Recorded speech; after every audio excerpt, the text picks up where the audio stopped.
현재 저는 92만 원의 월세를 내고 있었습니다. 자, 여기서 55만 원의 월세는 상대방이 내줘요. 그 세입자가.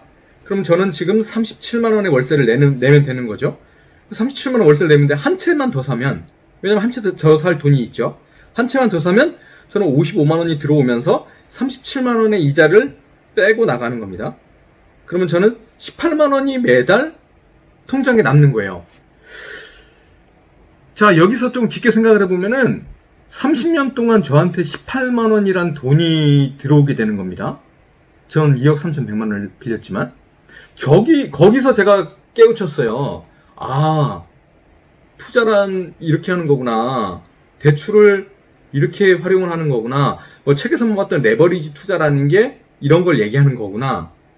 라는 그런 그 투자 수익률에 대한 이치를, 월세 임대에 대한 수익에 대한 이치를 좀 많이 깨우쳤어요.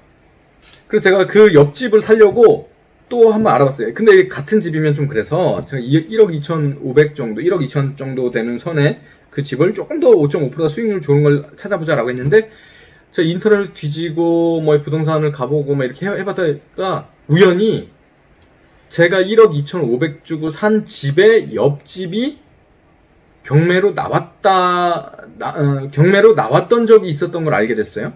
네. 그 같은 아파트가.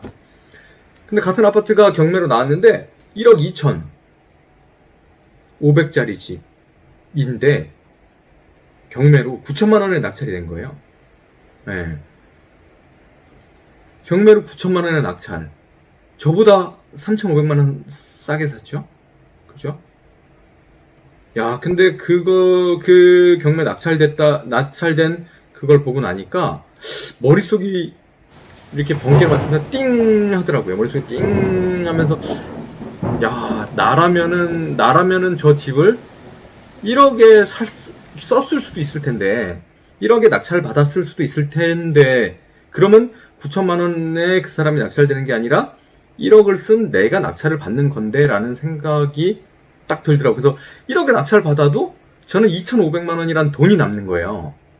그럼 2,500만 원의 돈을 남겨서 저는 차를 한 대를 더 샀어도 됐고, 그죠? 집에 뭐 가전제품이나 소파나 테레비나 뭐를 바꿨어도 됐고, 2,500만 원으로 또 다른 투자를 했어도 됐고. 그래서 그런 경매가 나왔던 적을 한번 보고 나니까, 야, 이거 답은 경매구나. 경매의 장점은 여러 가지가 있죠. 남들보다 싸게 살 수 있다는 거, 수익률을 미리 내가 계산하고 내가 알고 들어간다는 거, 뭐 그런 장점이 있겠죠. 그래서 그때부터 이런 투자는 경매구나. 어차피 내가 살 집이면은 내가 저 집에 사서 수익률에 대한 만족을 하게 되면은 전혀 그 부분에 대한 문제는 없겠구나 라고 생각을 하게 됐습니다. 그래서 제가 그때부터 경매에 대한 이런 투자 개념을 깨우쳤어요. 레버리지에 대한. 갭 투자도 마찬가지예요. 갭 투자도 남들이 3억짜리 집을 사서 2억 5천에 전세를 주겠죠. 네, 2억 5천에 전세 주고 나중에 그 3억짜리 집이 뭐 3억 5천이 되면은 뭐 전세가 3억으로 따라붙었을 때 자기는 5천을 버는 거예요. 약간 그런 시스템, 5천 투자하고 5천을 버는 약간 그런 투자인데, 실질적으로 저는 전세 투자를 좀 그렇게 좋게 보는 편은 아니에요.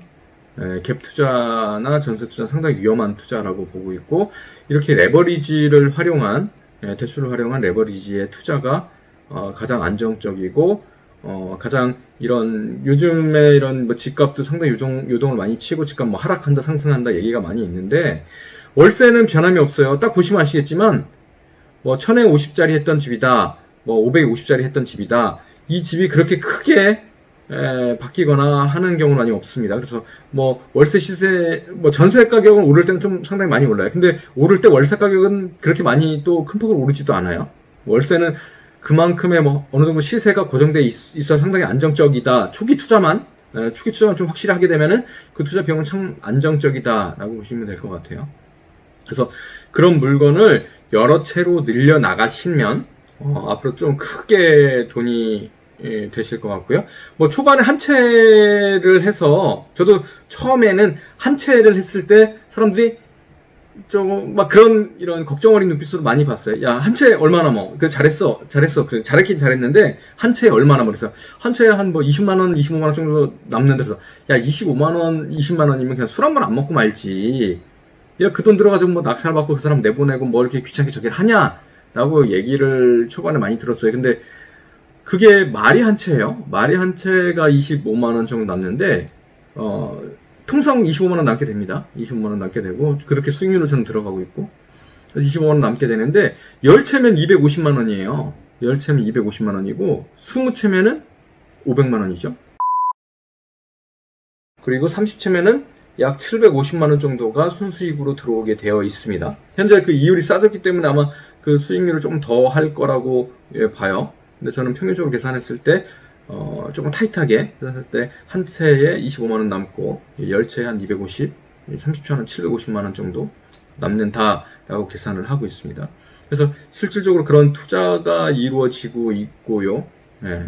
그리고 월세를 준다는 것 자체가 월세를 주게 되면 나중에 가격 상승에 대한 부분도 같이 따라가요. 이 집을 한 4년 동안 이 1억짜리 집이 그대로다가 유지하면서 가만히 집값이 1억으로 그대로 있는 경우는 거의 없어요. 1억 1000, 1억 2000, 4년 후에 그렇게 오를 가능성이 있어요. 그래서 월세를 받고 향후에 2년, 3년, 4년 뒤에 해서 1억 2천, 1억 2천 주고, 많게는 1억 3천 주고 파르시라는 거예요. 네, 그렇게 해서 제가 이제 경매에 대한 그 레버리지 투자에 대한 개념을 깨우쳤어요. 그래서 그때부터 3년 전인 그때부터 경매를 시작하게 됐고, 현재 계속 이어서 경매를 해서, 현재 3년이 된 지금 37채의 집을 가지고 있고요. 네, 그거에 대한 임대 수익을 받고, 좀 남들보다는 그래도 좀 이렇게 평화롭게 그래도 좀 이렇게 걱정 없이 좀 살고 있지 않나라는 생각이 많이 들어요. 그래서 여러분들도 경매에 대한 이런 새로운 개념, 경매라기보다 약간 투자에 대한 새로운 개념, 수익률을 어떤 것도 마찬가지죠. 주식이든 상가든 오피스텔이든 갭투자건 부동산이건 향후에 그런 나중에 수익률이 얼마냐, 다 수익률이 몇 프로냐, 주식도 당연히 수익률을 계산하고 있어서 수익률로다가 한번 정확히 계산 들어가서 내가 이 돈을 투자했을 때 얼마를 가져올 수 있느냐라는 식의 투자 방법을 계산을 해서 투자에 대한 관념이라든지 본인만의 수익률 개념을 좀 세우셨으면 좋겠습니다. 제 그 얘기를 한번 들려드릴게요. 저는 직장 생활을 했었을 때 이렇게 회식을 하거나 좀 밤에 야근을 하고 택시 타고 집에 들어오는 길에서 아니면 이렇게 집으로 들어오는 전철이라든지 약간 그런 모습에서 이 성수대교나 영동대교를 딱 건너는데 거기에서 이렇게 밤에 보면 야경이 상당히 좋잖아요. 한강을 가도 상당히 야경이 좋고 그래서 퇴근해서 오는 길에 이렇게 멀리 불 켜진 집들을 봤을 때 그런 생각을 했어요. 야, 이렇게 집이 이렇게 많은데 하고 많은 이렇게 집이 많은데 왜 내 집은 하나 없을까?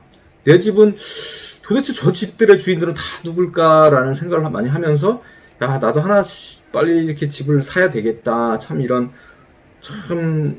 신세 한탄을 많이 했었어요. 내 집은 어디 있는지. 그래서 그렇게 걱정하던 때가 있었습니다. 불과 3년 전이에요. 3년 전에 불과 이렇게 신세 한탄을 많이 했었는데 지금은 제가 그 멀리 불 켜져 있는 집들을 보면서 그런 생각을 하게 되는 거예요. 아, 저 집도 경매가 나왔었고, 요 집도 경매 나왔었고, 저 집도 경매 얼마 전에 나와서 누가 되게 싸게 낙찰을 받았는데, 야, 그 사람 잘 받았다. 아니면, 이 집도 앞으로 경매에 나올 예정 물건인데, 이건 꼭 넣어봐야지. 약간 이렇게 마인드가 좀 많이 바뀐 것 같아요. 그래서 어딜 가더라도 요즘에는, 이제 물건 보는 게 그게 부러운 시선으로 집들을 보게 되는 게 아니라 이 집은 나중에 내가 한번 여기 나올 때 한번 사봐야 되겠다라는 약간 투자의 개념으로다가 많이 생각을 하게 되는 것 같아요.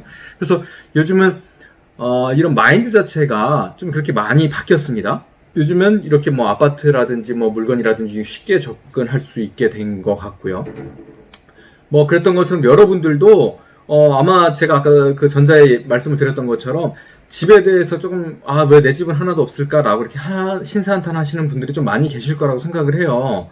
제가 그랬던 것처럼. 근데 불과 3년 전인 제 모습도 그렇고 지금 현재의 상황에서 저처럼 이 집도 경매 나왔었고, 저 집도 경매 나왔었구나. 오히려 반겨줄 수 있게, 반길 수 있는 그런 상황이, 모두 되셨으면 좋겠습니다. 그래서, 좀 꾸준한 경매라든지, 꾸준한 그 입찰이라든지, 그런 생활을 하시기 바라겠고요. 경매라는 게 사실 그래요. 이렇게 입찰을 해서 낙찰을 받기가 상당히 힘든, 그런 일인데, 제 주변에서도 뭐 폐차를 한 70번 넘게, 한 80번 넘게 법원을 다니셔서도 아직까지 낙찰을 못 받으신 분들이 좀 계세요.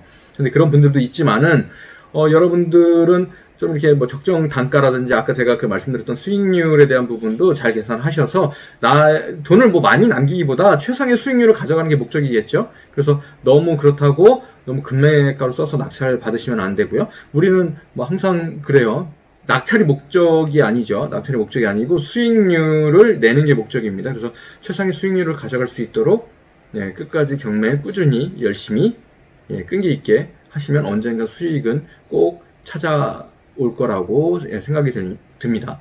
그리고 뭐 한 채에 대해서 뭐 20만원 남는다, 25만원 남는다 이렇게 너무 아예 적다라고 생각할지 모르지만 이게 20, 30채 되면은 어마어마한 수익률을 가져다 준다라는 부분으로 받아들이시면 좋을 것 같아요. 자, 여기까지 제가 경매를 시작하게 된, 경매를 접하게 된 그 부분에 대해서 좀 많이 말씀을 드렸는데요. 많은 분들이 좀 궁금해 하셨죠? 제가 어떻게 해서 경매를 시작하게 됐는지, 뭐 그냥 책을 봤는지 어쨌는지, 뭐 이렇게, 뭐 왜 경매를 하게 된 계기가 무엇인지에 대한 좀, 많이 궁금하셨을 텐데, 그런 부분을 좀 많이, 이 기회를 들여서 좀 이렇게 알려드린 것 같고요. 도움이 되셨는지 모르겠습니다. 자, 여기까지 전체적인 제 얘기를 한번 설명을 드렸고요. 더 재미있는 영상으로 다시 또 찾아뵙도록 하겠습니다. 감사합니다.